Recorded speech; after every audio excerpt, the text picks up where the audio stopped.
Kapag stress na yung client namin, alam ko na malakas na benta nun. Mag-apply talaga kayo magtayo na. Ito na, i-install na natin and everything. Sir, required pa rin kayo na mag-seminar eh. Hindi sa amin ha, sa UP. To cut the story short, yung mga essentials, minerals na kailangan ng katawan natin, dapat nandiyan sa tubig na yan. Papadala kami ng tubig sa'yo. Ang plano namin, 3 sa bahay. Simple set up. Yan naman sir, kahit di ako nakakausap ng ibang mga client ko, may personal touch ko pa rin yan kasi ako gumagawa doon sa planta. Ako nag-check din doon, 5 and 6 namin. Kapag ka nagto 200 bottles ka na daily yun, medyo kakapusin ka na kapag ka sumobra pa.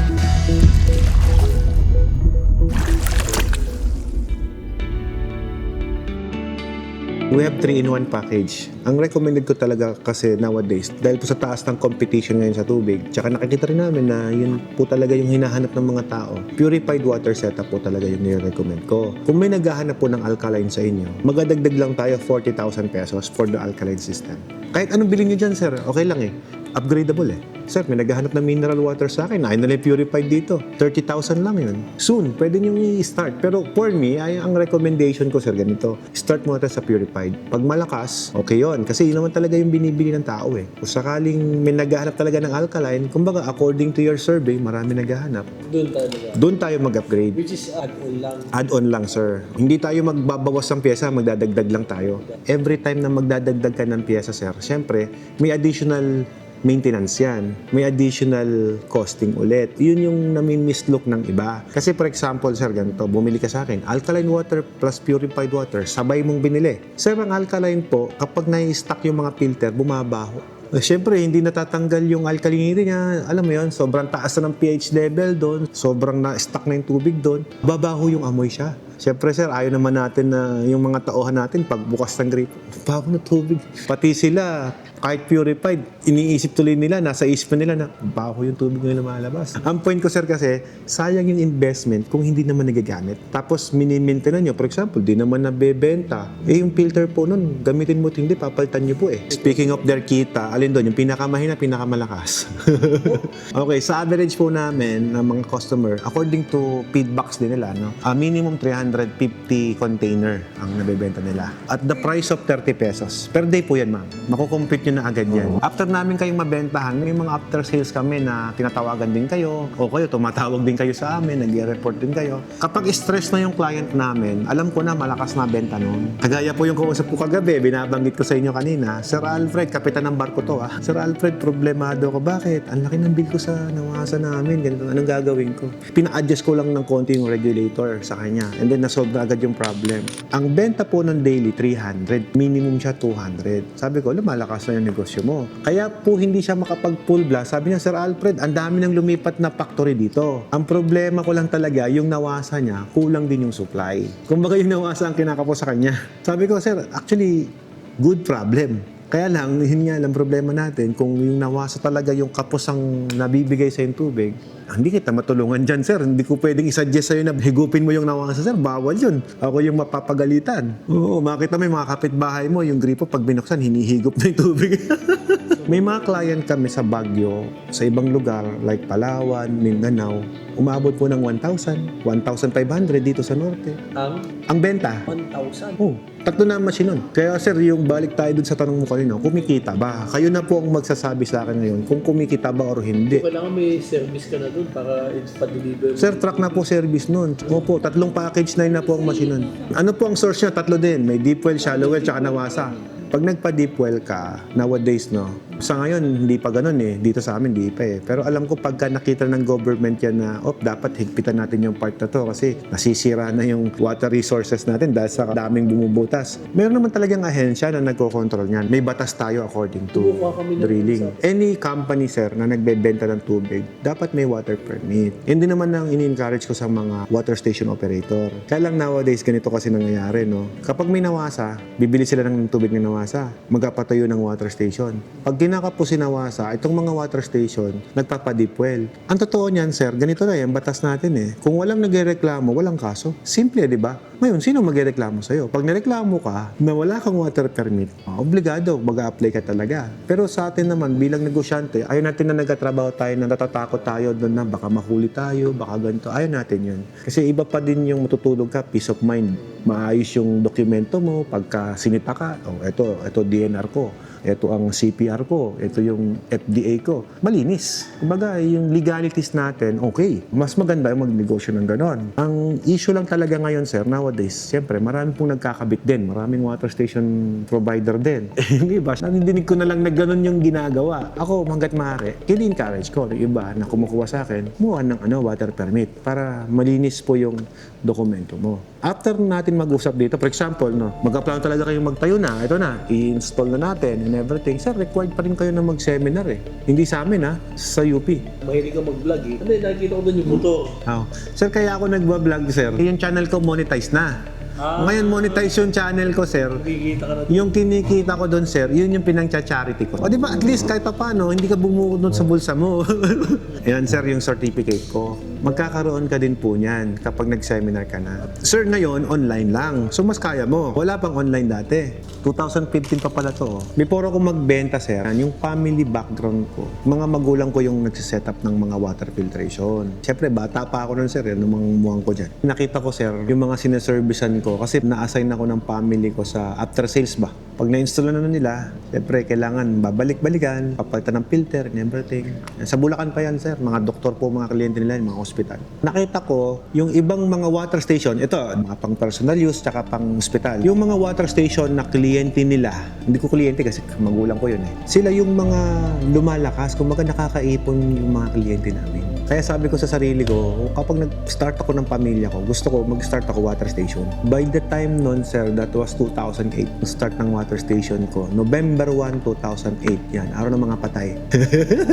Opening ko. Hindi kasi ako Chinese eh. Wala akong believe sa mga number eh. Kasi that time, utang lang lahat eh. Nangungutang ako, nagulon ako sa bangko and whatsoever. Siyempre, pag may utang ka, sir, hindi ko na mahintay yung number 8. Kailangan kumita na agad ako, whatever it takes. Kasi may babayaran akong obligasyon eh. Wala nang opening, hindi ko nahintayin yung mga number na yan. Accomplish ko yung water station ko rito eh, November 1 eh. Benta agad ako, sir, sa sementeryo eh. Mga ganyan, mga boteng ganyan. Binuti-bote namin. Sir, malakas. Pagdating na November 3, wala akong customer. Kamusta yung undas? Eh kasi ng time na yun, sir, dito yung mga tao, pilosopo pa. Hindi umiinom ng ganyang tubig, sir. 2008, umiinom pa rin sila sa poso eh. Kaya nga advantage ng mga water station noon at ngayon, ang advantage ngayon, lahat ng tao, aware na sila na hindi mo pwedeng inumin ng tubig poso. Advantage yun. Eh, nung panahon namin, sir, sige, nauna kami. Ang tubig namin mahal pa. Magkano tubig namin? Nabot ko pa 60 pesos eh. Pero ang problema, konti naman ang benta ko. Maswerte na ako makasikwenta.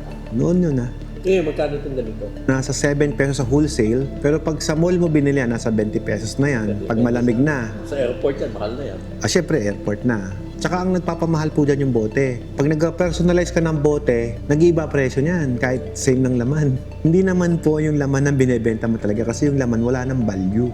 Ang binebenta mo na dyan, yung presentation, yung bote. Actually, sir, maganda pong negosyo yan eh. Kaya lang, sir, nowadays kasi, madadami ka na rin malalaking kumpanyang kalaban. Inaay ko din yung sarili ko na time will come. Baka may watermax na rin ako na bottling company. Malay natin. So far po kasi, nakatutok pa kami sa manufacturing. Hindi ko maiiwanan to kasi marami pang umaasa sa after sales namin. Leading kami ngayon, kumbaga parang maraming benta ba na machine. Pagka na-focus ako sa iba, baka mapabayaan. Yun ang takot ko. Maliliit pa yan ako eh. Kung malalaki na sila, siguro, yung isang anak ko, sabihin ko, i-manage mo to, bottling company, ikaw nang mag-manage. Pwede yun. Kasi nakatutok pa rin ako dito. Hindi lang negosyante, sir. Yung commitment po kasi, syempre, pag iniwan ko, for example, after kitang ma-installan, nag-iba ako ng negosyo, sir, di paano ka? Ang dami kong obligasyon, sir. Ay, hindi ko pwede iwanan, basta-basta. Ito, purified to. Yes, sir, correct. Purified yan. Sabi mo, kanina, sinabi mo sa akin na filtration lang. Yes, filtration lang. Pero anong water source? Kasi yung filtration na tinatawag, sir, hindi mo pa rin mapalabas yung mineral. Depende sa water source. Ang arte kasi ang pagtatayo ng mineral water. Kasi when you said na mineral, supposed to be dapat may minerals yan. May calcium, may potassium, may magnesium. To cut the story short, yung mga essentials minerals na kailangan ng katawan natin, dapat nandiyan sa tubig na yan. Pag physical and chemical analysis ko yan, dapat kung ilan yung potassium dyan, ilan yung sodium na tira dyan, dapat nandun yan. So how do you claim na mineral yan kung wala naman talagang minerals yan? Yun po yung mineral versus sa pure water and distilled. So, anong ginagamit mong filtration dito? Marami tayong ginagamit na filtration dyan. Natural lang po ang ginagamit natin, walang chemicals. Meron tayong ginagamit na carbon filters, mineral stones, mineral balls, Kapag tanggal mo ng amoy ay carbon. pag sa purified naman, Reverse osmosis naman po ako sa purified. RO po. pag sa alkaline naman. Alkaline filters po yun. Pero lahat yan merong softener. Yes, nilalagyan ko ng softener. Kahit dun sa pag-test mo ng tubig, mababa naman yung hardness. Kahit mababa yung hardness, sir, kasi ang problema natin, pag ininom mo yung tubig na may konting hard, ang hirap lunukin. Papadala kami ng tubig sa'yo. Ang plano namin, 3 sa bahay. Simple setup. Anong gagawin sa bahay? Buong bahay, gusto na naiinom yung tubig? Suggestion ko pagka ganyan, sir, buong bahay mo mineral water. Potable inumin. Pwede yun. You have to check. Kasi pag yung water source mo, lagpas ng 600 ppm, mapipilter ko lang pero hindi ko sasabihin na inumin mo. Yung parts per million na nandun.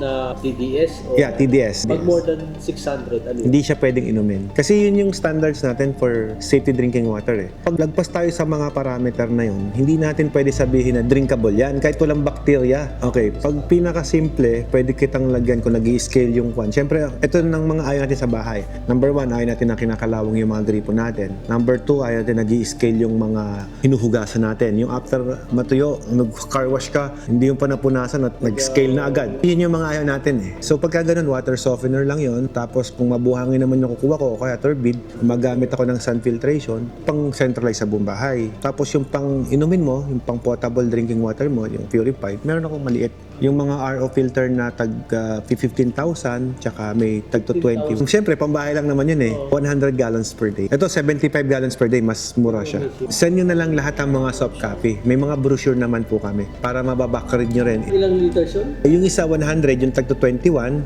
Yung tag 15,000 ko, sir, ay 75 gallons per day po. Ito, 80,000 yan, sir. Pero kasama yung mga water softener. Kumpleto na. Isang package na siya. Dito pala nakalagay na yung filter yun. Yes, sir. Oh. Carbon, no? Kaya pag sinend namin sa inyo yung mga brochure, sir, babasahin nyo na lang yun. May kopya na agad kayo. Pero siyempre, mas maganda pa rin kausap yung pambansang tubig. Yung designer. Ako kasi nagde-design yan eh. Pagpunta namin dito, hindi ko tinantanan to, kailangan makakausap kita eh. Kaya siya nakakatapos lang pong mag-lunch with my wife eh. Oh. Wala pa naman kami kausap na iba. Okay lang naman po kahit mag-canvas pa muna kayo. Masarap kasing bumili din, sir, na you did your part as customer. Mas maganda mag-negosyo, nakakausap mo. Yung may-ari. Yan naman, sir, kahit di ako nakakausap ng ibang mga client ko, may personal touch ko pa rin yan kasi ako gumagawa doon eh, sa planta. Ako nag-check din doon eh. Dito sa mineral natin, walang tapon. May tapon yan, backwash lang yung maintenance na yun sa mga media Kailangan natin. din natin ng asin dyan, di ba? Yes, technically kailangan natin yan. Kapag ka dumudumi yung water source natin, dumadami, tumatapon. Kumukunti na kuko. Yung reject water, lalagay ko sa tangke. Pero kasi itong package ko ng laundry, sinamahan ko ng filtration na yan. Pag bumili ka sa akin ng laundry kasi, yung filtration, most of the time, gagamitin mo, reject water ng water station. Kapag nag-flushing kasi yung reverse osmosis natin, minsan yung unang andar nun, madumi. May dumi na tatapon. So ayaw naman natin yung duming yun, papasok sa damit natin, masisira yung mga puti. Kaya may filtration ako na nilalagay. Kumbaga, tangke, pump, and then filtration bago pumasok. Yung dryer, anong drying system? Kuryente and gas. Yung pag-spin niya using electric, yung pag-heat niya using a gas, LPG. Kada isang load, 8 kilos ang ginagawa nilang maximum rate. Pero nakalagay po dyan kasi 15 kilos, di ba? Yung Titans. Nakalagay po kasi dyan 10 to 12 kilos, Giant C. Maximum yun. Pero sir, sa laundry kasi, kapag ka nagpapalaba kayo, 8 kilos lang po talaga yung maximum nila. Ang nangyayari kasi kapag ino-over mo siya, hindi natutuyo masyado yung damit, yung iba naman, hindi masyado nalilinis kasi overloading ka. Hindi makaspin yung spinner. Ano pa ba ang pwede kong ma-share sa inyo? Sinabi mo naman sa amin to, babalikan na lang namin to, parang kami kikita dito sa 1,500 ano. Ang goal natin dyan, sir, ganito.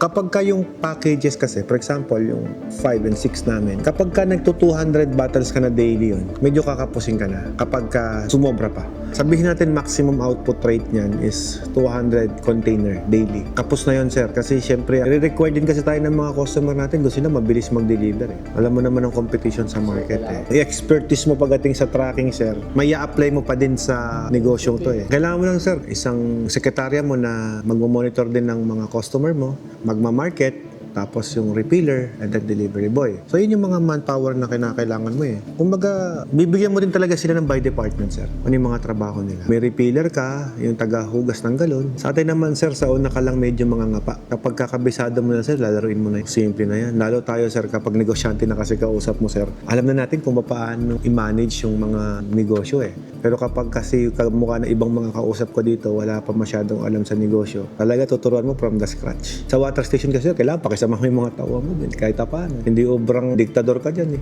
Nasubukan ko po, may water station ako, hindi ko naman binabantayan eh. May metro naman kasi. May CCTV ka, in any case na may mangyari, tapos meron kang metro. So yung metro mo, lahat ng lumalabas sa tubig doon, na-inventory mo. Ang message lang sa'yo niyan, sir, yung water meter sa morning, tapos yung water meter sa closing. Malito lang naman negosyo ko, sir eh. Yellow, tubig, laundry. Hindi na nga daw mabuhay ng walang yelo, sir. Oo. Ang tubig natin, sir, ipapalaboratory natin, Yes, sir. oo. Eh, no? So, yung water laboratory kasi, sir, babayaran ko din yun. Technically, sir, syempre, ibabawas ko sa package natin kasi yun. Before we test the water kasi, sir, kailangan din namin ng reservation. Pero pwede na magpa-reserve sa isang project muna. Opo. Doon lang muna. Kahit isang project lang muna, sir. Kailangan mo reserve. 20,000 lang, sir.